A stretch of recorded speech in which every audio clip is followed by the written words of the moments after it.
This is the It's Time to Refresh podcast with Brad Refresh, the podcast about life, music, traveling, shit, literal shit that is, and weird and wacky stories with Brad, and a range of guests from the planet Earth.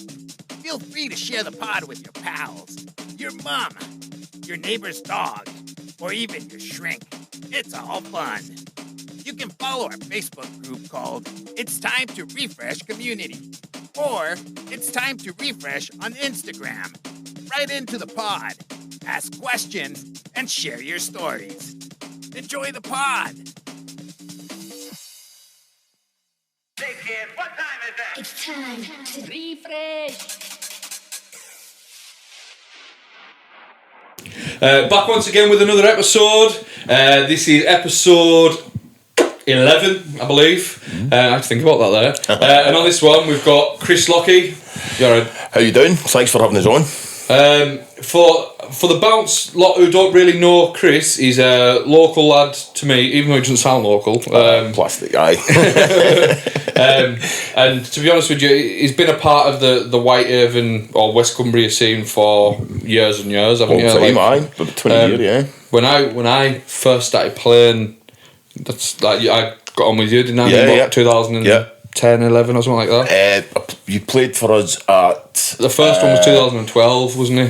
I think it was it could have been 2000. It would have been. It was at Whitehaven playground. At the playground gig. I sent you that picture the other week because the memory came up. That's right. That was the third year. Was that the third year? That one or second year? I don't know. Anyways, I think I first met you 2010 when you were at the Manor before. Could have been. I think so. I came down with Donna and Paul. So yeah, it would have been I through Paul and Donna. Yeah, so definitely. it was the first year at the playground. So yeah, I think that was what it was. How you doing, anyways? We've just really good, man. Confusingly got into that. Really good. Busy, man. Just really busy at the minute between work, the kids, radio show, and Foreplay, the brand. It's all and DJing myself. It's all sort of taking off at the moment, man. It's really going well. We've obviously we've got the radio show Friday night, 9 o'clock. People City Radio, check it out. Shameless plug. Yeah. Plug anything you want. Anything at all. We've just I was saying before we've just we've got the Reflex coming on, who in our specific genre is he's an absolute legend. He'll take a disco track and an old soul track and he'll just make it bigger. It's the only way I can describe it. He doesn't change it, he doesn't remix it. It's a lot of edits. He edits it more than anything else, and he makes them bigger. We've just got him on. Last year we had Tyree Cooper, we had Dr. Packer, we had Todd Terry, we had Michael Gray. We've played a load of local lads as well. That's some lads from Carlisle. Some big names there, man. Some really big names. I'll give you the breakdown if you want, man. The radio show Foreplay started during the first lockdown. I got a phone call from Charles Bagshaw from St Bees. And he says, I'm thinking about starting a radio station for St Bees. You know, we can pass on messages and we can inform people of what's going on in the community. And do you want to be a part of it? I was like, aye, cool. So my brother and myself started a show on a Friday night under our sex tape brand. Right, yeah, I can remember that, to be fair. Yeah, so we did that, and I was working from home. So I was classed, because I had an illness a couple of years ago and I was classed as being vulnerable, so I was at home during lockdown. Yeah. So I said to him, I says, can I start a show on a Tuesday night? Because the Friday night show was anything, trance, house, disco, anything was being played on it. And I said, can I start a disco show on a Tuesday? And I started a show called Foreplay. And after about a month, it got to the point where I was like, it's a bit much, 2 shows a week. You don't realise, you're only on for an hour, but there's a lot of prep that goes into it. You've got to go and find the tunes. Yeah. You've got to then make sure the tunes sit together right. Yeah. You've got to get it right. And it was all done live. Do you know what I mean? We were mixing live, so you've got to have a few things. So I contacted Phil Bridges. Yeah. My mate House Means House, Scott McLean from Ayrshire. I don't know him, but I've seen his name about. My brother. We started Foreplay, and Phil's a good DJ. Phil's really good. And there was another guy who Scott knows called Darren Walker. His stage name's Everybody Loves Alf. Right. And I invited him and said, look, come take a show. We'll do one every 5 weeks and we'll go for there. Now, Darren could come in here now, sell you something and leave. And by the time he gets to the car, you'll be like, why have I bought this? Do you know what I mean? So like selling sand to the Arabs. Exactly, man. So he's ice to the Eskimos. He's our guest getter, for want of a better word. So he's got the talk. Oh, he's got the part. He's brilliant, mate, man. He really, really is. Phil and myself, I tend to organise most of the live events that we play at. Phil helps with the live events, a lot of the planning and stuff. Yeah. We've got one of my best friends, Becky Kerr. I mean, you've seen the artwork that we're putting out. She's absolutely on fire with that. Scott does a lot of digital artwork as well. Does a lot of sound stuff. Everybody chips in, everybody pulls. And it's really, really good. We've just recently been offered a residency in Havana and Carlisle. Yeah. Good venue that as well. It's cool, isn't it? Oh, the sound system, man, it's amazing, man. It's absolutely unbelievable. We've got a residency there.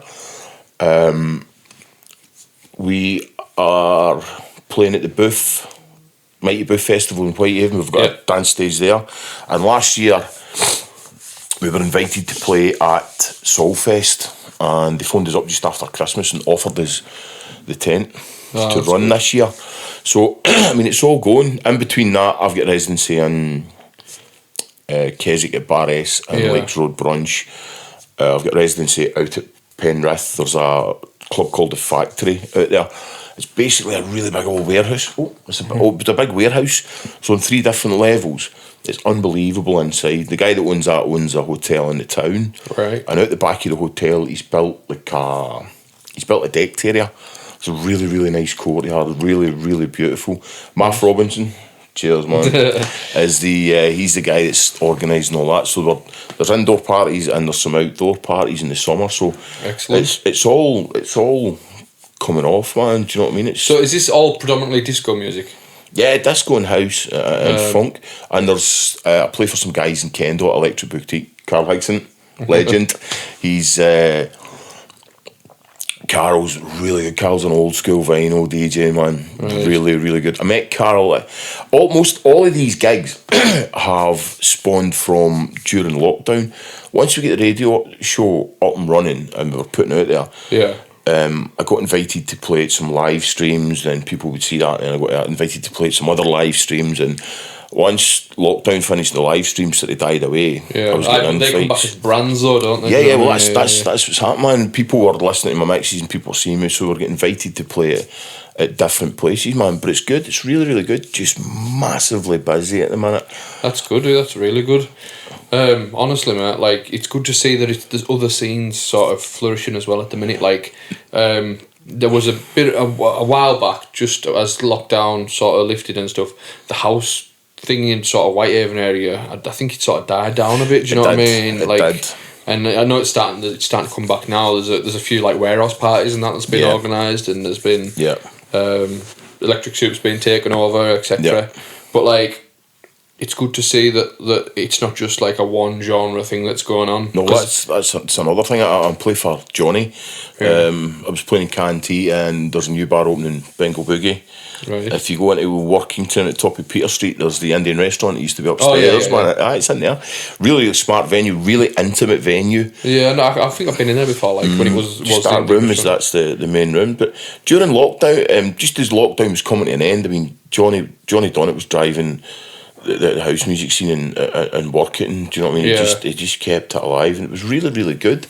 There was some big names come like really big names, like massively, like was it Michael Bibby came, Danny Howard, LF System. They've just if you don't know who LF System are, go and check them out. 2 guys from Edinburgh, absolutely amazing, really nice guys as well.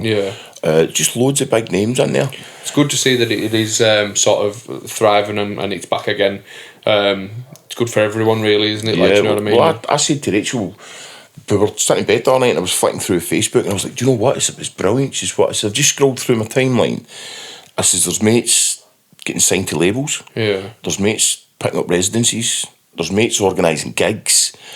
Everything's just dead positive at the minute, and the whole, not just our scene, but the whole house music scene in general just seems to be on the up and up. Do you know what I mean? I've found that, like, this is the busiest year there's been as long as I've been around. Like, there seems to be big, and I'm not saying busiest because there's been more events, but big events, I'm talking like the biggest events, there seem to be a lot of them as well now. Like, and it's never been as popular as such. No, we did. I think.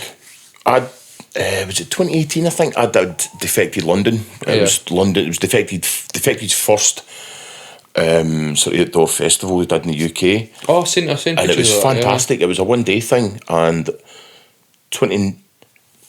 last year, 2021, I think they did Defected London again, but they did it at the Drum Sheds. Huge venue. I've seen you put pictures of it over 2 days, and it was insane. I mean, we were stood watching Dimitri for Paris. He was playing on a bus, on the top deck of a bus, and Eats Everything was stood where you were. Yeah. And you were walking through the crowd, and I've got a picture of myself with Dimitri for Paris. We bumped into Defected's main man. Simon Dunmore. And took pictures with him, but you're just walking through the crowd and you would just see different DJs. Really surreal, but a brilliantly organised event, really well organised. Seems like a right character, him, you know, like, do you know what I mean? Like, he's a larger than life presence sort of thing. Yeah, man. But really good. But it's like you're saying, there's loads on this year as well. Do you know what I mean? There's massive events. We sort of sit, Rachel and I sort of sit down and plan what we're going to do, try and plan what we're going to do for the year. Yeah. It's just got the point, it's ridiculous, man. It's like, you can't get a free weekend in anywhere, do you know what I mean? Last month, I played 3 times at Keswick, and I played once in Carlisle for the Havana gig, and that Havana gig was a 4 till 4. Yeah. We did all day and all night, but we're only going to host 9 till 4 parties, I think, from now on. But and I burnt out because of in between work, kids, trying to get training in and music. It's just trying to find that balance, man. And it tipped over because towards the end, I mean, last weekend, I was at the strongman competition at the West Cumbrian strongman competition. Oh yeah, we can talk about that. I was going to ask you. The guys that I train with, they'd organised it, so we went to that, and I got back about 9, and I came in the Friday night, I put my phone off, put it in the drawer. Rachel was like, "What are you doing?" I was like, "I'm out." And I went to bed, and we woke up on Saturday, and what do you want to do? I says, "You'll need to organise it." I says, "Wherever you want to go, I'll go." Do you know what I mean? This is, but you need to sort it out. It's just trying to find that balance for everything, man. Balance is hard. Like me and her have disagreements over stuff, like where it's like 1 minute she'll be like, "Oh, how come you're not doing much like music wise?" And I'm just like, I feel a bit burnt out at the minute. Aye. And it's sort of thing, and then the next minute you're right into it, and she's like, "Fuck, I don't get a minute." Do you know what I mean? I want to do this because I don't know if you've noticed or not, or like when you've spoke to me and my missus, like we're quite sporadic with what we do. So like everything's sort of last minute. That's good though, man. Do you know what I mean? You've got that spontaneity. Well, she messaged me an hour ago saying, "Do you fancy going to Windermere tonight?" And I'm just like, "Fucking hell!" Like just have a minute. Do you know what I mean? I love it. I think she should Windermere, Ambleside, something like that, just because it's sunny and that. Do you know what I mean? So I was like, "Oh, all right then." I was saying on the last podcast, I was saying I don't say no to things now. Ever since the pandemic, I always thought it'll make a better story if I just say yeah. Do you know what I mean? If you said to me, "Oh, you fancy doing this?" I'm like, aye. Just to see it, and like I said as well, it gets you in some situations where you're just like, oh fuck's sake, but like it works out for the better. I want to get onto this strongman thing. How come you're doing that? During lockdown, I literally drank beer and smoked weed in it. That was all I did, man. And I put on, I mean, I'm big now at the minute. I'm 120 something kilos at the minute. I put on 2 stone and I was ridiculously big. Yeah. So, probably January 2021, I think it was, we did this fasting thing, and I dropped about 1.5 stone. And it's not bad, is it? I thought to myself, do you know what, I need to get fit. So Dave Stratton, that runs Just Grind, which is part of Hukashinko Fight Club and the MMA training place in Workington, right behind the Legion. I got in touch with Dave. I was like, "What are you doing?" He says, "We're outside a couple of times a week." He says, "We've got a load of chains and a couple of scaffolding harnesses." He says, "We drag do shuttles with them and lifting stones. I mean, it's basic body mechanics. You know what I mean? You're not putting yourself in under like strain, and you're not going to walk away with a bad back or a fucking chutney or something like that. It should all be natural movements, and from there it just progressed to get into the gym and lifting, starting to lift weights and lift heavy, and it's got to the point now where what we were saying before, I burnt out, and with a bit of conversation about what was going to have to give, and this is the music's going to have to give. I'm going to have to plan my music around my training, because it's just become part of life. One of the guys that trains in there, he was a really successful bodybuilder, so I'm tying in with him in the next couple of weeks. He's going to help me with nutrition. Yeah. Because David said to me at the start, it's just eat what you want. So I have done. I've literally eaten what I wanted, but it's getting to the point now where the training's becoming more intense and you're lifting more, so your body's demanding more. So I'm going to have to start looking at the mechanics of eating properly and learning about it. So that's the next thing. The strongman competition was unreal, man. Unreal. There was guys there deadlifting. Saw the door boxes, the big massive metre cube boxes. Yeah. There was a bar on them, and I think they topped out at 385 kilograms. Insane amount of weight. The thing is, right, I've been trying to... when lockdown hit, put loads of weight on and that. I've already told this story before, like, but I'll go over it briefly. Lost weight and stuff like that. So I've been going to the gym, and I've found the balance now with work and kids and all that. It's like produce music, have a mix, do something productive with music, or go to the gym. So it's like get fat and do music, or go to the gym and then miss out on creativity. And it's just like, it's fucking hard decision to make sometimes. It's hard. It's a hard balance. Yeah, and it's one of them things. I train Monday morning, Tuesday morning, Thursday morning, and Friday morning, and we're in the gym at 6. Yeah. So I get up when everybody's still in bed. Trained my 2 boys. I've just started boxing through at the same gym, so they go on a Wednesday, and after that we do the chains and the stones outside. Then a Saturday morning we're doing the same. So I'm trying to fit it in when everybody's in bed. Yeah. Do you know what I mean? So I'm not taking a slice out of the day, but sometimes it's hard, I can't get in the morning, so I try and get at night. Rachel's great with it, man. Do you know what I mean? I try and make sure I've got everything done that I need to get done in the house before I go, and I'm not neglecting anything. But it's just trying to fit in. Really, really enjoying it, man. It's starting. There's a good bunch of lads I'm training with, so it's really, really good, man. I find it hard with say doing, like, I started doing podcasting, obviously, and she said to me, "Fucking hell, another fucking hobby," and I'm just like, well, it is what it is. I record this on a Friday afternoon, I edit it on a Sunday, and that's me, and then I just fit in life around it. But I started a new hobby on Monday, right? Right. Bought myself a bike, like a cycling bike. Right. Got up on the road, and that finished on Monday as well. I'm out of action. No, I've had to order some bits. It should be coming today. Right. Basically, what's happened is I thought I still want to get as much music as possible. Yeah. So I jacked doing the gym, and I'm cycling to work and back instead. Right. So I'm getting the exercise. You're getting your exercise on your commute, which is it's ideal.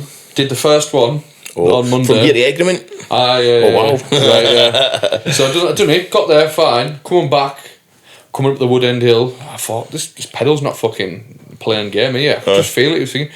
And then I put my weight down onto the pedal fucking snapped, didn't it? Oh my god, joking. Mate. Right, so... Did you hurt yourself? It happened in slow motion, but like, this is disgusting, I know. But like, it just felt weird. Like, as my foot slipped and the pedal came off, I could feel myself coming down, but it felt really like I had loads of time to react. And I thought, I'm going to smash my balls here. So I moved to one side, and I landed on my gooch. Well, I've torn my gooch, so now... Oh, no way! Yeah, it's full on, like, I couldn't move afterwards. Oh, wow, so, like, my first outing on the bike, I'd recommend it to people. Like, don't let it put you off, man. Don't let it put you off. The only thing is, I've had to order a new crank for the thing, so it put me out of action this week. But as soon as I get back on, I'll be out again. Because, you know, I absolutely fucking loved it. Like, I didn't realise I'd like it as much as I did. I've always thought of, like, obviously working at Sellafield, you drive down, you see all these cyclists going down the pasture, and you just think, what the fuck are you doing? Aye. But like, once you're out there, and it's like, the wind's hitting you in the face. I know it sounds a bit pathetic, like, but when I'm in the gym and I just do cardio. I used to do lifting, but I just thought I'd rather lose weight first and then build on it. Anyways, So I was fucking cycling away, and I was like, it's getting hot here because you haven't got the wind to cool you down. But like going out on the bike, I was flying, and the wind was cooling us down. I was catching my breath quicker, so it was easier. You see loads of stuff as well. Yeah. Clear your head. There's a couple of boys I know, they use it for clearing their head. Absolutely. When you're out there, it's just the silence. But you better listen to loads of music and stuff when you're... That's what I do. I just stick podcasts on and fly away. But now I'm sitting here and I've got a tawed gooch. It's funny. I'm not joking. I'm sorry for laughing, man. I've been on a course all week with work as well. And I've been sitting on one ass cheek the whole week. And people have been like looking at me funny. I'm like, don't ask it. Don't ask. You don't need the mechanics to see what's happening, man. Nah. Brilliant. So I know we've sort of like went on for about, I don't know how long. Went on for 20 minutes there. We haven't even started really. I just want to get into a brief history about yourself. How did you get into DJing and stuff like that? Right, how did I get into DJing? Music and our family, as in like me, my brother, mum and dad, and my aunties and uncles and that, was always a big thing, man. I mean, I can even remember being, I don't know, I must have been 3 or 4 or something. My ma always had the radio on. Sunday was washing day. Big massive twin tub washing machine in the kitchen. My dad would be at work and my ma had the radio on, and my old man was into his rock music, Stones, Led Zeppelin, stuff like that. Yeah. My ma was into Beatles. Then my mum was massively into Motown. Right. And it was, my cousins were into it as well. When I heard the first couple of tracks that I'd ever heard in Motown, it sort of blew me away. The groove, the soul, everything that was involved in it. I was a music listener till about, it was probably 1989, 1990. Right. I've been past a cassette tape. These are these old things that I was talking about, something that moved, man. Yeah. It was for Leicester Rave written on it. Right. And it was the first time I had ever heard house music, or acid house as it was at the time, and it just blew my mind. I just couldn't. It absolutely blew my mind. Do you know where you got it from, like that? My mate, Dan Steele. The guy I still know Dan. I'm still friends with Dan now. He lives in Scotland. We went to school together from, I don't know, probably age 5 or 6 or something like that. And I'm being proper nosy, right? But like, I don't know how many people asked you this, right? Have you lived in Scotland, obviously, with the accent? I lived in Scotland till I was 16, and I'm 45 this year. Right. I've always wondered why you and Al have completely different accents. David Blacklock, this is your answer, because I'm fucking awesome. That's the answer. I don't know, when I moved here, I went to school for a year. I went to sixth form in Windham for about a year. And then I got an apprenticeship at Sellafield, working with a company called James Scott, who were an electrical company from Glasgow. They were originally into shipbuilding and stuff. Yeah. And I was working on site, and it was just loads of Glasgow guys I was working with. So you never lost the accent? I never. Al has got like the most Whitehaven accent. It's Flimby accent Al's got. He's got. Like, how has that happened? Because what's the age difference between years? 3 years. So Al would have been 12, 13. 12, 13? You'd think he'd be carrying the accent, do you know what I mean? He talks Scottish to my mum. Does he? Ah, he does that. It's weird, isn't it? Weird. It just is what it is. So I got this tape, listened to this tape, blew my mind, and I kind of flirted with music for a bit, just listening to it. And it was probably about 95 or 96 when you used to get an empty. Right, right, class. Right.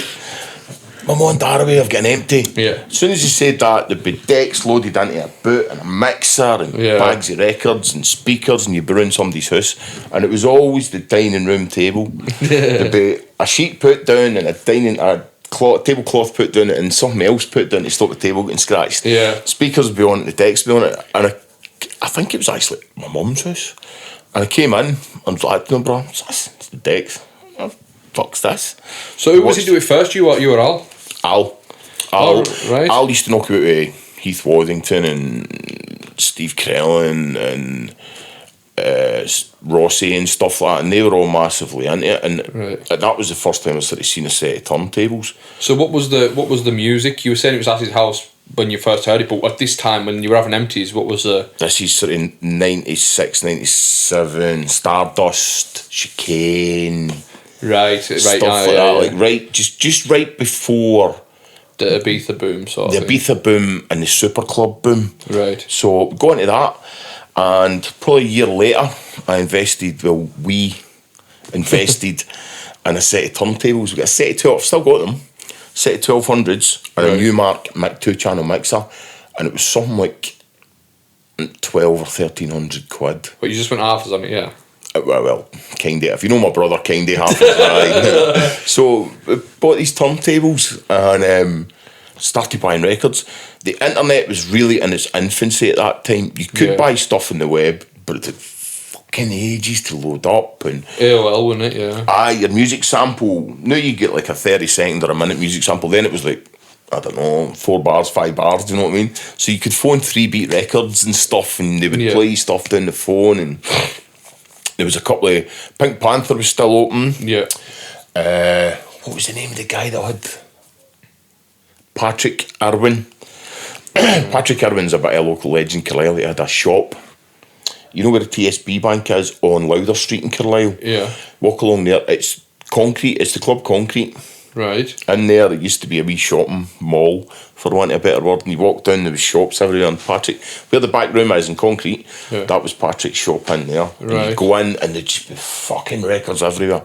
Stacks of them in the corner, stuff laying against the wall. What are you looking for? And you give him a couple of names, and he'd just start pulling stuff out. Yeah, you know where it all was. And I miss the magical. that's thing exactly what I was I only just caught going to the back say. end of the record shop thing, and it was probably shit when I was going, but like, I just definitely missed something magical about it. Like the thing we used to go clubbing at the super club boom hit. You had Crasher, Slinky, what was it, God's Kitchen, Cream. We were regulars at Cream. Went to Crashed a couple of times.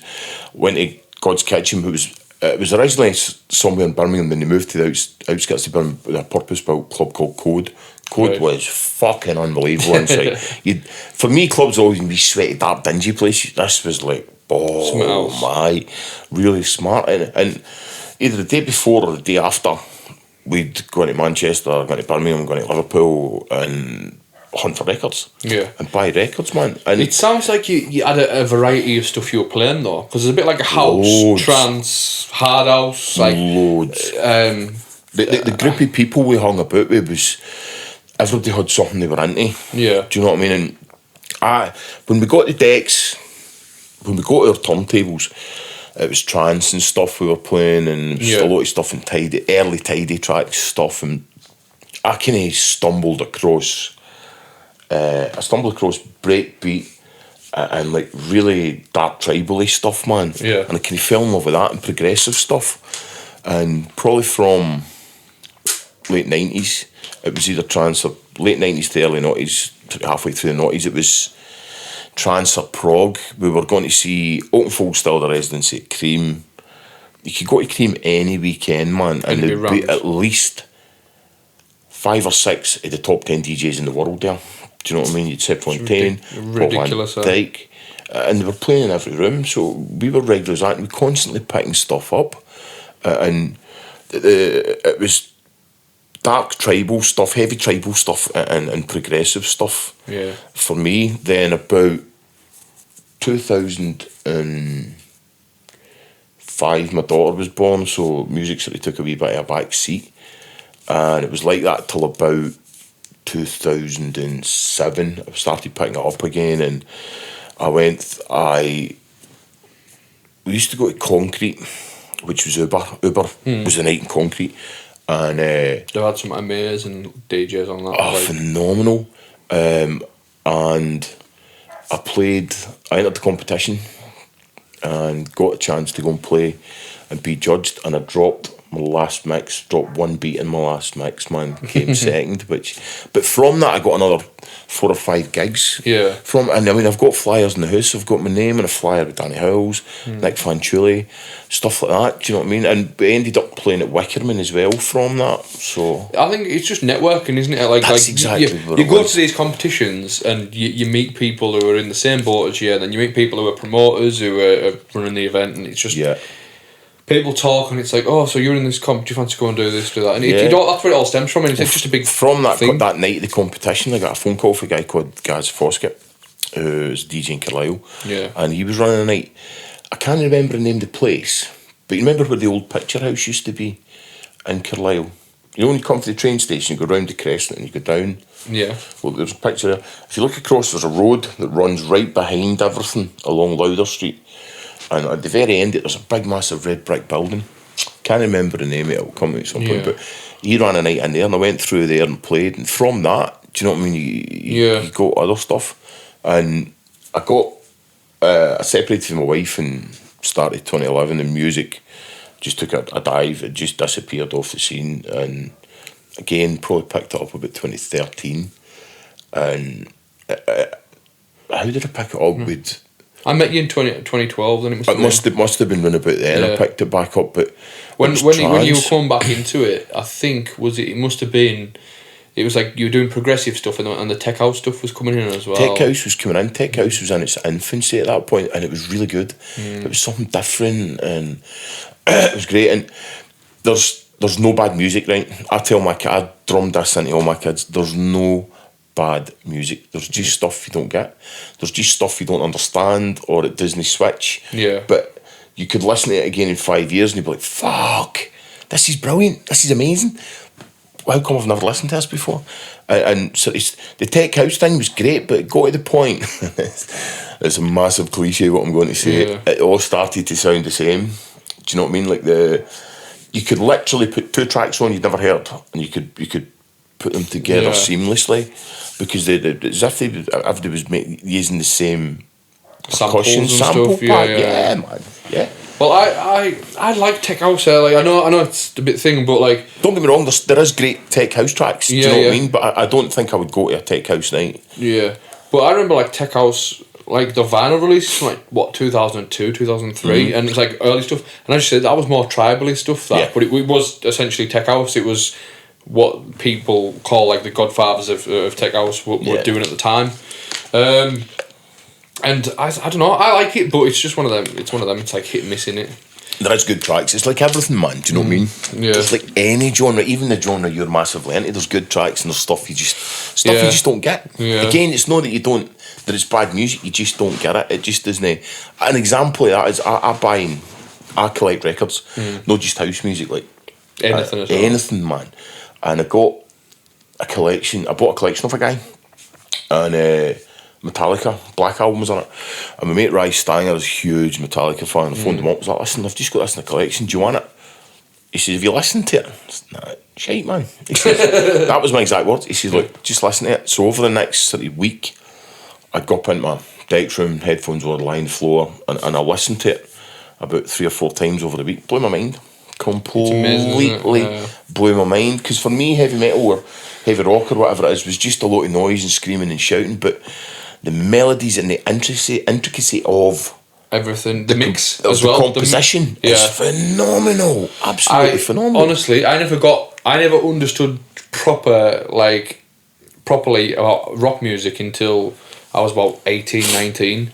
Like my dad had listened to it and stuff like that, but it was just it was just there. It was just a noise. He'd play like club music as well, that caught my ear more. Yeah. And then now, like I'm the biggest fucking pop punk fan you'll ever meet. I love like I got into Dave Grohl, I read his book and that, and like it just, as you say, the intricacy of what they do, and I was listening to the music, and it's just like, why did I not like this the first time round? Again, you just didn't get it. But you've reached an age and you've reached a maturity where it just clicks. Exactly. It just clicks. I must admit, I don't listen to that much house music at the moment.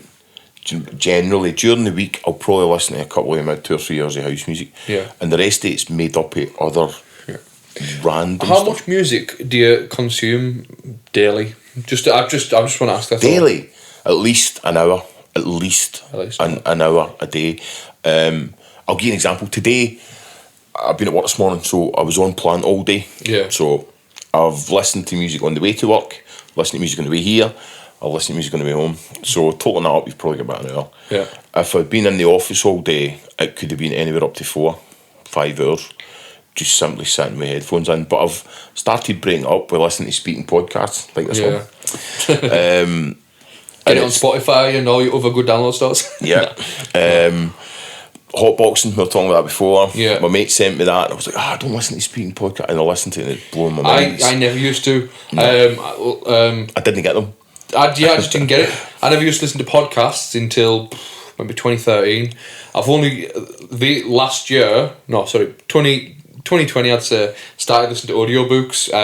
Like I'm on Audible now, and I fucking love it. Like there's some stuff I don't like because of the narrators and stuff like that. But like I said, I won't have sat and read that Grohl autobiography without that the one an where audiobook. Dave Grohl actually reads it? Yeah, yeah. My brother was on to me about them. Like, honest to God, maybe give that a try. You know, he's class. But like as I say, that's just one of many that I've read. I try and read a book every week. So what I'll do is I'll do about an hour of book reading a day, or Audible, and then I'll spend probably 4 hours a day listening to music. Yeah. Everything though, like. Yeah. Because I get when I'm at work, I just stick my earphones in. And I'm the same. I'm using earpods and wander about. I come home, get my little lad to bed and stuff like that, and I'll sit and either watch fucking TV or have music on. So the consumption of music's at a high rate. That's why I asked, because I asked somebody else this the other day, and they were like, "Oh, we listen to maybe 4 or 5 hours a week," and I'm just like, "What?" Like, and then they said they love music and stuff like that, and it's. I mean, I don't. During lockdown, I was listening to tons. I mean, tons. Most of it was mine. Yeah. Where I'm terrible for this. I don't know what anybody else is like, but I'm murder for this, man. If I've done a mix and I've put it out, or I've done a mix, I'll listen to it at least half a dozen times. And 9 times out of 10, I'll pick it to bits. Completely pick it to bits. But during lockdown, there was so much music. I mean, the guys, I'll give you the Bar S, the guys in Keswick, the live streams they were doing, sometimes there was 4 or 5 days on it. Do you know what I mean? It would be on all afternoon. So you'd listen to guys that were on before you, you'd play. You'd listen to guys that were on after you. The live stream thing was massive, wasn't it? It was huge, and it was so good because there was so many people. I think it kept people going, mentally, and there was a lot of artists got exposure who probably wouldn't have got exposure. Built the confidence builder for a lot of people. I know a lot of people within my scene who, when the live stream thing came along, they became like known for live streaming, and it's something I don't think they've had the confidence to step into a club and maybe do a competition or something like that. Yeah. But because they've built a little bit of a following up themselves within live streaming, it's give them that thing to I'll play. It's definitely one of the positives that came out. One of the other positives was I noticed that when lockdown completely finished, in our scene, I don't know what yours was like, there was so much good music released. I think loads of it under the radar. Loads of it did. Like I regret releasing during the pandemic now, just because it didn't go anywhere. It went on to platforms like Spotify, Apple Music, shit like that. But it never done anything. It wasn't getting played in clubs. It wasn't getting supported by the DJs. I bought tons and tons of music during lockdown, and I think a lot of people did mine because I noticed the sort of my first quarter of 2020 for the label. It was all right, but everything after that, lockdown 1, lockdown 2, all the statements after that, the streaming and the buys were absolutely ridiculous, and it hasn't been the same since. It's leveled back off again now, but there was just a big influx of everyone. Maybe everyone was sitting at home and they bought decks. Maybe that's what it is. I don't know. Well, funnily enough, man, the amount of stuff that was for sale when lockdown finished, you know what I mean? I had folk phoning me, do you want to buy this? No. Do you know him that well? I don't know, man. Give me a couple of days, I'll talk to some people. But that was one of the positives, I think, that came out of lockdown. There was a lot of people made a lot of good music during lockdown. And I know a lot of the trance artists and stuff had said, look, there's loads of stuff sitting here. I'm not going to release it until... I'll play it during my live stream, but I'm not going to release it until pandemic's finished because it hadn't been heard in the clubs. After the lockdown finished, I played in Canteet one night, and I played for 3 or 4 hours. And my missus came up and she's like, have you nothing else? What do you mean nothing else? She says, I've heard all these. I says, you have? Yeah, well, these are brand new. These guys haven't. What do you mean? I says, you've heard these played in the kitchen all summer. I says, but these guys probably have never heard these tracks. Oh, I never thought about that. It's just goes to show you. Do you know what I mean? Absolutely. But the live streaming thing was great for artists and DJs alike, man. I know it was a good One time. of the positives to come out of the pandemic, I think. Yeah, a lot of people broke through there as well. Like I seen DJs I'd never have heard of if it wasn't for that. Yeah. Because they were putting on a bit of a presentation. Like they were Yeah. doing they were treating it like. Treat it like a club night. Well, it wasn't even that. They were treating it like I've seen a few people do these like mini festival things, live streams. So I get that, but I've seen some people who were setting up and basically putting themselves in a shop window as like, this is who I am. Yeah. Look at my setup. I take this seriously. Yeah. There's a guy called Forgotten Scout House online. There's a plug for you, pal. Go and check him out. No, but he does like a live stream and he started there. And he's not a club. I don't think he's a club DJ. I don't know him, but. Like he used to just post tunes of old Scouse tunes like from back in the day, and then during lockdown he's got a little setup on that, and like he gets people tuning. It's I learned so much technically, not about DJing, about setting up things like this, and how to create artwork that will sit in your live stream and how to present it. Yeah, it's mental, stuff like that, and it's been good, man. I mean, we now all the foreplay gigs are either broadcast live on the radio. The guys that run the radio, People City Radio in Bradford, the guys that run it, they've got a website called Livestream. It's kind of like Mixcloud, as in the fact it's like a cross between Mixcloud and Twitch. Yeah. And we go live on that. So last year for the booth, we were audio and visual live. That's good. That's quality. And this year from the booth will be the same. Yeah. And this year at Soulfest will be the same. We're broadcasting. They're brilliant. The guys and everybody at the station's absolutely fantastic because last year at booth we broadcast live all day Friday, all day Saturday, and everybody, all the DJs, big shout to them, gave up their slots so that we could broadcast live right throughout the day. That's good. And they've done the same this year. Do you know what I mean? So we're broadcasting live Friday, Saturday, Sunday. That's good. That's on the quality. radio and visual as well. It's just an absolute bollock setting it up. And it's signaling that as well is a big thing as signal, believe it or not, mobile, I don't know what it is, my mobile phone. That's it. Connect. I got hotspot, yeah. Hotspot it to my laptop. Everything comes into the laptop via a USB mixer. I think I paid... Technology's amazing. Behringer, I think I paid 50 quid for it. Yeah. 60 quid. All the inputs come to that. We've got the mic input into it, and we use bot and OBS. Yeah. OBS, OSB, OBS? OBS, yeah. OBS the streaming thing. to stream everything out, man. It's fantastic. We do the same when we're at Havana. We're live on the radio, and we've got a visual broadcast as well, man. So, Quality. but again, that's probably stuff I would never have known about if it hadn't been for lockdown, and it's a huge amount of exposure for us as a It brand, is, absolutely. and us as a brand and the DJs that are playing for us. It's also good for the venue. Do you know what I mean? It gets them a recognition as well. So Yeah, but again, another great thing that's come out of lockdown, man. Yeah, a lot of venues did close, but Heartbreaking, man. it is, absolutely yeah. heartbreaking. But the ones that have survived, I think they thrive. The sub club survived. The sub club just survived. Man. Brilliant venue, man. Amazing venue. I want to get on to a couple of things. We do a little section every week of travelling on the road. Have you got any stories or any horror stories? Anything that's happened to you? Any gigs? Any stories you would like to tell? Any after parties? That's another one. Yeah, That's call it after party stories. I'll keep them clean though. We went to.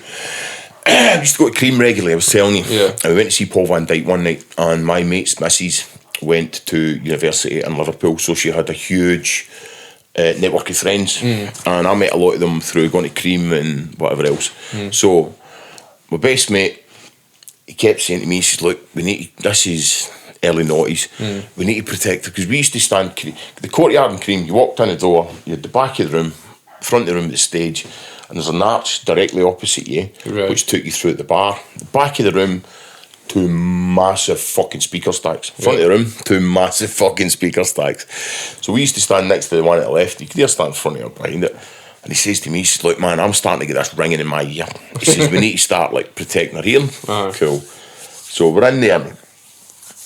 He came back to the toilet. He's like, look, here, give me 2 bits of toilet. I was like, what the fuck you want me to do with this? Just screw it up, put it in your ears. Like, why? He says, honestly, trust me, you need to protect your hearing.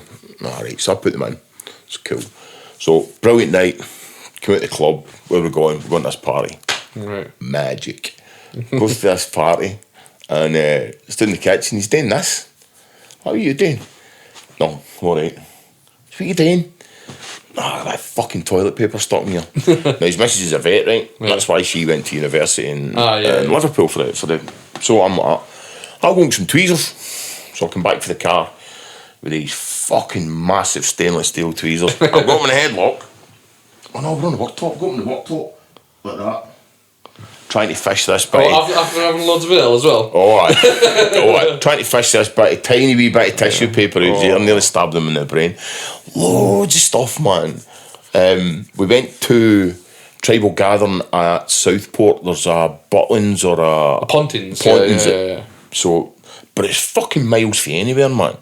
So we got all the tickets and that. It was like, you can't take your own drink in. Yeah. Was this a weekender? Friday, Saturday, Sunday thing. Right.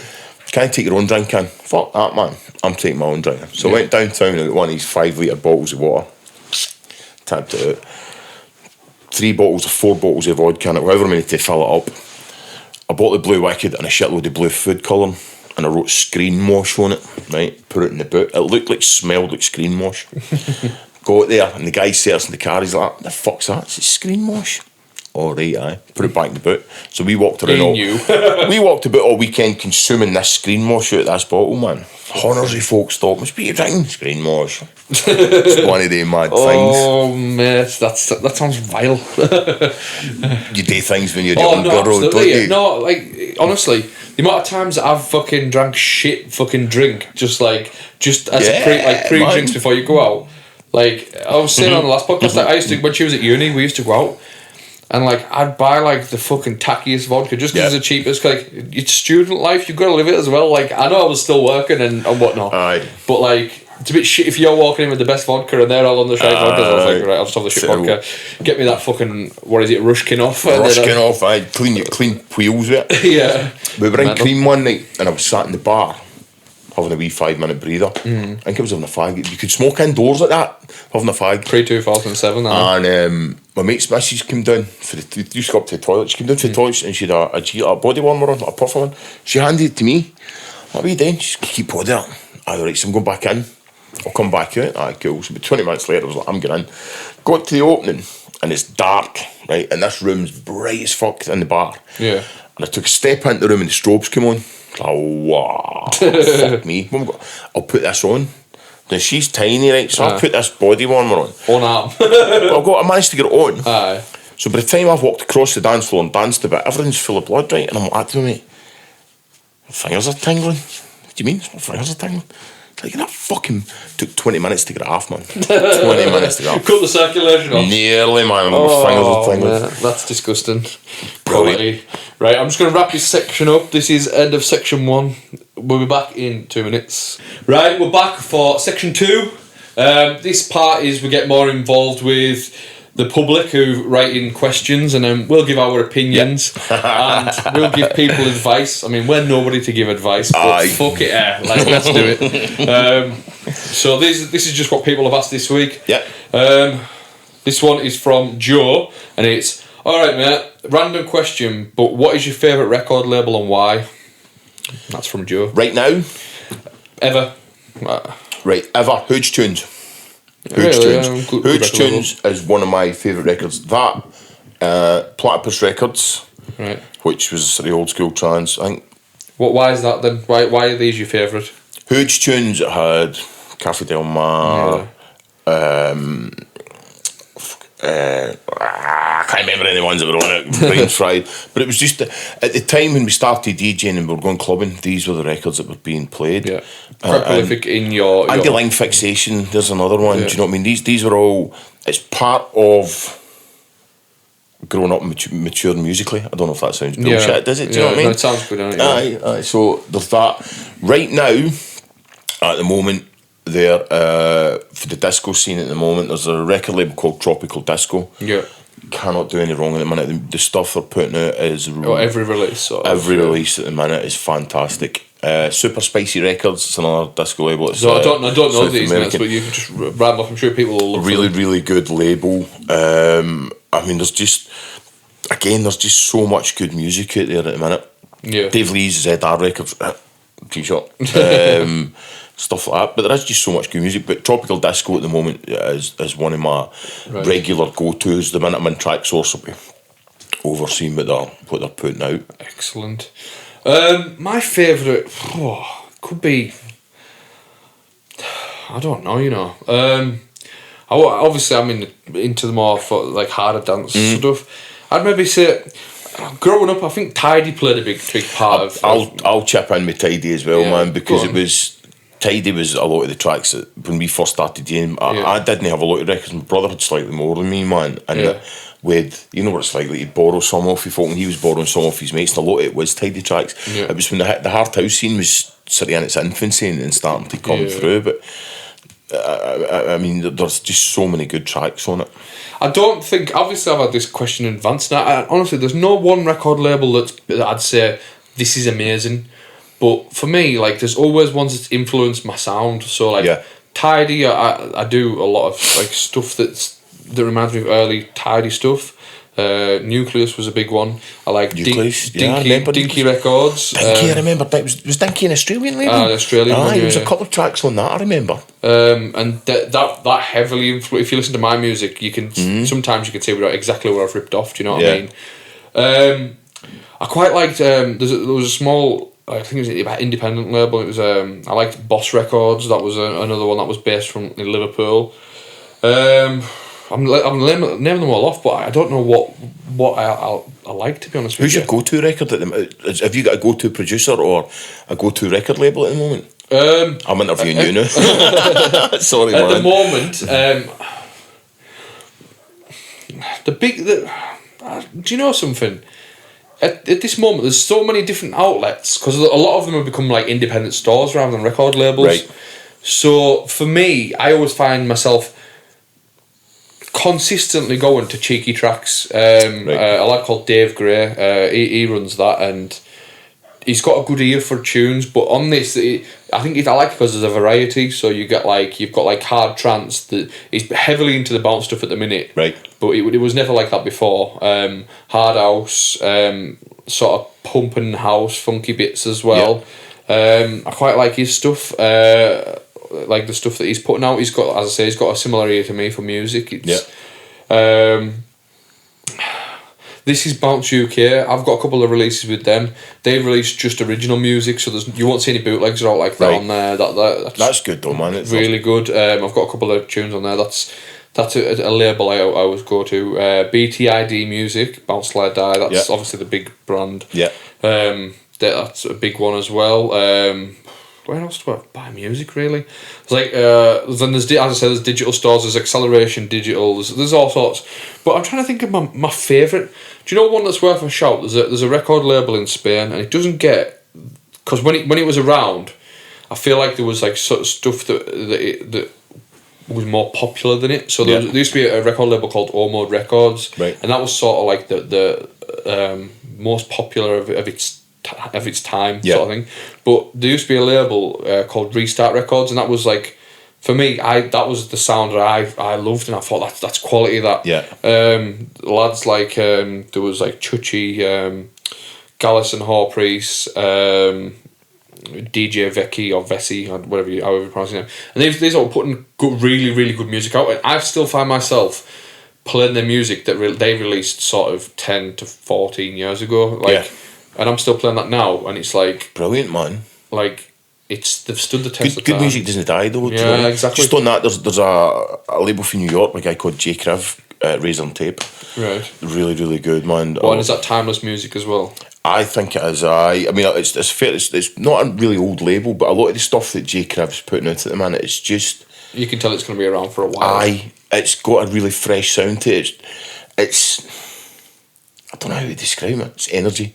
Do you know what I mean? There's a lot of energy in the music, and it's well composed and it's well structured. I feel like a lot of labels have like a certain sound, and I feel like as you say, like when you said someone's got a lot of energy, I would say Restart Records is probably one of my favourites. Right. Just because they had a certain energy about them where not all tracks sounded the same, but they all had a similar aim in what they were doing. Do you know what Yeah. I mean? None of them. They weren't using the same samples as such. Aye. Or like that, but they knew what direction they wanted to go in. Did you ever buy into Bonsai? Do you remember Bonsai Records? Or was that maybe just a bit before you? Yeah, it rings a bell. Bonsai Records. Is it with the was another- fucking really obscure artwork on the sleeves? Yeah. There's a remember it, bonsai. There's usually a bonsai as a background. Yeah, the yeah. printed label, man. Aye. Yeah, I can remember that. There's a lot of good trance came out in bonsai. Yeah. So this must have been what 2002, 2003. Early noughties. I man. can remember that label. There's a few. There's a I few. think was Madagascar on that or something? Can't remember. Yeah. But yeah, as I say, like record labels, you could talk for ages. Hours and hours and hours, man. Just one of them, isn't it? Yeah. So let's move on. Next question. Here, what has been your favourite venue to play over your career? And I haven't put a name on that. I'm sorry, whoever that was. Favourite venue to play? Concrete. I loved playing in Concrete, man. Concrete was really, really good. Do you know what I mean? It was just the as back, a DJ, the back room was a long, narrow room. Do you prefer bigger venues or like dingier venues or quirky venues as such? Playing or going? Playing. I like Sometimes. dingy. I like depending where it is. I like dingy venues, but I like really intimate venues as well. Because with an intimate venue, you're no playing a big venue. You're on stage. You're 3 foot away from them. Yeah, rather you're than on a 20, stage and you're like a couple of feet. You're like a metre up. But if you're playing, I love playing bars, man. If you're in a bar, you can. I mean, interact. The closer than you and I. And I've been playing a venue in Carlisle over the last sort of I don't know, maybe 2 years. Well, before the pandemic even, and it was it's Black Box Music Institute. Do you know that one? yeah, in Manchester. No, not in Carlisle. In Carlisle. Oh, yeah, sorry, yeah. It's next door to what's the rock venue called? Are you Jackson's Brickyard? Next to Brickyard. Yeah, It used to be Jackson's. Right. Downstairs under there. I saw Seb Fontaine in there. Right. Hundreds of years ago. How good is that venue? The ceiling, yeah. You can touch the ceiling. It's really close. Rains in there about 3 a.m, you know. Wait, what? It rains. Oh, I know. I've noticed. I played like last hour, and fucking mad. honestly, I was like, I played last hour. When was this? It must have been the second time I played in there, and I just sort of went in all out, played, and during the set, you could see. There was like drinks, sweat. I don't know what it was, dripping from the ceiling. Sweat, man. I fucking love it, man. Like I love that. Like it shows like a good party for me. One of the best. It wasn't a venue. I love playing festivals as well. For the simple reason, if we put a club night on in here, you'll sell tickets to people who want to come to this. Yeah. But at a festival, you've got a tent out there. Everybody's at the main stage. The main stage finishes. You've got to sell it, haven't you? And they'll wander in. So you're just seeing. I played at Wickerman. Probably 2016, I think it was, and I went back to back with Helen Moore. We got tours each, so we did I did an hour, she did an hour, and we went back to back for tours. And about 4 tracks into back to back, there was, I don't know, there must have been about 50, 60 people in front of the stage. It was just a really good vibe. You know what I mean? Not a lot of people, but just the vibe and the energy and the crowd and everything was there. I'd rather have 60 people who were right up for it than 200 people who were just like milling about. there, like because you don't get a response from them like that. But if you've got people, I know it sounds stupid because maybe it's something psychological or what, I don't know. But if you've been playing to people and you bring a track in, and as soon as it comes in and they recognise what it is, they make eye contact with you, and it's like. Yes, like you get that. Like, yeah, it's class. I've done it. I've been that man doing it. Do you know what I mean? Yeah, honestly, it's just one of them things where it's like, I don't know. I think I prefer an intimate venue. Don't get me wrong. Like I've played a couple of big venues, and it's been great. But I've always thought, like. Do you lose energy? I've never played to massive in big rooms, man. I mean, it's always been bars and wee clubs and stuff I've played in, but we've been to hundreds of events, and you're like miles away from the DJ. Do you know what I mean? Don't get me wrong though. Big events like we used to go to Metro Radio. It was the Metro Radio Arena. Right. Is it still the Metro Radio Arena in Newcastle? I'm not sure what it's called now. Anyway, I know you're about the Metro. Used to go and God's Kitchen used to run a spring and autumn ball. Yeah. Just big parties, man. They were phenomenal. But it was the same. The further back you went, the less energy was in the room. Do you know what I mean? It feels, It feels weird. I don't know. Like I like the playing on like bigger stages. Obviously, it's good for your rep and stuff like that. But I feel like sometimes you get a bit of a disconnect. Like I like to feel an energy to see what I want to play next. Yeah. And sometimes it's maybe a bit disconnected. Like I played in where was it? I played in France, right? I've told the story about this before, but I didn't mention the DJ side of it. So I was playing, but I was on a balcony where I couldn't see it was such a big sort of stage as such. Yeah.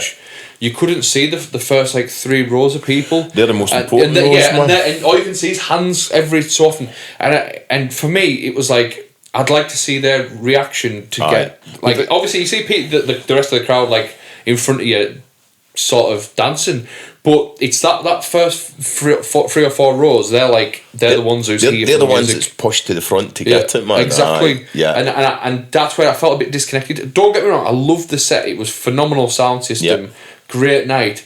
But I'd like to have been lower down just so you could get on a connection with them. No, that makes total sense, man. Total sense. I play yearly for a lass in she runs an event, a castle. Do you know the castle event in oh my god. You head over as if you're going to Newcastle. Yeah. And you go along it's like a dual carriageway, and then you can turn up to it. Featherstone Castle. Yes. Do you know what I'm on about? Yeah. I play there, and they do a. Is that an outdoor party? No, it's in the castle. Oh, in the castle. It's fucking really good. Class, that, but man. it gets a bit weird in there, like, because it's a full weekender event. All right. And it's like, I played the first night, and obviously on the Friday night, everyone goes in really hard. Oh, did they? So I played the closing set, which was 5 till 6 a.m. Right. First year I went, and I was just like, I went in, and honestly, I played in the dungeon. It's called. It is a castle dungeon. It's essentially what it was, and honestly, it was just a table set up, and then a big massive sound system, light rig and everything like that. But you were. I was literally the people right there in front of me, the deck, and then they were there. Then there were people. And honestly, the vibe was such a good party. So good. It's called Masquerade Ball, and they have it yearly. I think I've heard of that. It's fucking really good, man. I played at Wickerman probably pre-2010 at some point, and they had a dance tent with like a wee side tent. Yeah. And I played in the wee side tent, but I was on at 3 in the morning or something, man. And Happy Mondays were playing on the main stage. It was Happy Mondays or Black Grape. One of the two were playing on the main stage. So I was there DJing. I had an absolute fucking nightmare with the CDJs. Too much beer prior to playing. The nightmare was managed to get it sorted out and set up. But halfway into set, my mate comes, look at the back of the room, look at the back of the room. Fuck, what is it? It's Bez is there. No way, so Bez is boogieing at the back of the room, like 3 or 4 women, man. Class. Fucking men. One of the things that you just remember that, man. That is quality. Right, we'll move on to the next question. So, next question is, this is from... He's a producer, so this is a producer question. Do you do any production or not? I've done a wee bit in the past. Wee bit. So, is it possible to go your whole producing life without keying by ear? Now that's from Dean. Keying by ear. Keying by ear. I think he means... I'm not sure what he means. I think he means... getting the key of samples and such... Right. And like with vocals and stuff, because a lot of people maybe don't have the musical ear, but they can learn theory as such. I think that's what he means. What's the wheel? The Camelot Spectrum thing. Right. So I'm gonna say I don't know what you want to chime in on this or not, but I'm gonna say you're gonna limit yourself, Dean. If you don't do it, you could always just Google the key of a vocal. But if you want to go that extra mile and like get emotional with the chords in a vocal, then you need to be feeling the key of the vocal. Do you know what I mean? Like, because you can put a chord progression down, it might not necessarily give off the same vibe as what the vocal is, but it's still perfectly in key. Yeah. Whereas sometimes I feel like you need to feel like the emotion of the vocal. I'm just riffing here. I don't know what exactly he means as such. So. It's a skill you pick up. I couldn't tell you the key that the record's on, right? I couldn't tell you the key. and I couldn't tell you what keys sit with what. But if you give me 4 records, I could either put them into order for you, or how I would put them into order, or I could tell you that definitely won't sit with that man. Oh yeah, obviously, due to the fact that it just that comes along with experience, doesn't it? It's just it's something you pick up, man, yeah. But now we've got a key sync button, and we've got a sync button, and we're not going to go down that route. if you are producing and you can't work by ear and you've been going a while, I'm limited on what advice I can give you. The education's there. Use it to educate yourself. Educate yourself as such, as in like, maybe just work with what you can. If you've got a vocal and you know the key of it, then whatever feels right in that chord progression, then go for it. But if you really want to make your productions go to that next level, you should really do some ear training or something like that, just so you can, because changing one chord in a chord progression can change the whole vibe of a song. Change the vibe of the track, like completely. So, and if you've got that ear for it, then you're winning, aren't you? If you're just going off sort of a mathematical grid of like, right, these chords fit into this scale. I know it's getting a bit fucking geeky and stuff like that. You can do it with science, but if you don't have the emotion in it, do you know what I mean? I think that's part of a good track. That's what music is, isn't it? It's fully emotional. Yeah. Well, music's like any other. It's an expression of your art. It's what you're feeling at the time. Yeah, exactly. So, Dean, I hope that answers your question. I hope that's what you mean by the question as well. I'm sorry if it's not, but that's what I've got off when you asked it. We're going to finish it up now because that's the questions for this week. There wasn't anything as daft as last week. Mate, last week was a weird one. About shit down the toilet or something like that. Right, I've been asking everybody who comes on, right. If you were to go to a Chinese takeaway, what Chinese meal would you get for one? I'm changing it up because I can. I don't know, you know what I mean? But I'm going to ask you, if you were getting the electric chair, right, and you were offered your last meal, what would it be? Chips and egg. Chips and egg. Double egg and chips and beans. 2 slices of white, thick bread with butter on them. Going out with a bang, that's quality, that. Oh, I've got my fucking fantasising about food. But you just caught me out. I thought it'd be a bit more thing, but like, that's my type of food. My granny, see when I was a kid, my granny used to make chips and egg, man. Yeah. That's what it is. Chips and homemade egg. Chips as well. And I would ask for the eggs to be done in the chip pan. If you're old enough, like me, you'll know exactly what that means and what that is. Yeah, well, it's quality, it's really good, but it stinks the house out of. Like, this. Dude, you're going, so you get in the chair the next day, so. Right, that's quality meal, that, mate. Would you have a dessert as well? Yes, I would. Don't even say Angel Delight. No, be yourself. I would have custard and either rhubarb or apple crumble, or rhubarb and apple crumble. Nice. Well, it's the last one. You may as well have both. But custard, apple and rhubarb crumble with custard. Right, and we're gonna finish up on a bit of a thing here. I'm gonna ask you during the whole time you've told me about. So when you and Al first got your decks, or even as far back as your mum listening to Motown, right up until today. Can you give me 3 records which mean something to you? Oh, wow. Yeah, Sinead O'Connor, Nothing Compares to You. Right. First time I heard it, completely blew my mind. Also, Streets of No Name, U2. The reason that is, many moons ago when Cream was at Nation, huge, there was the Courtyard, the legendary Courtyard. Yeah. Cream was the night, Nation was the venue. Right. Nation sold the room that was the Courtyard to a company in town who did Liverpool, who did bands and stuff.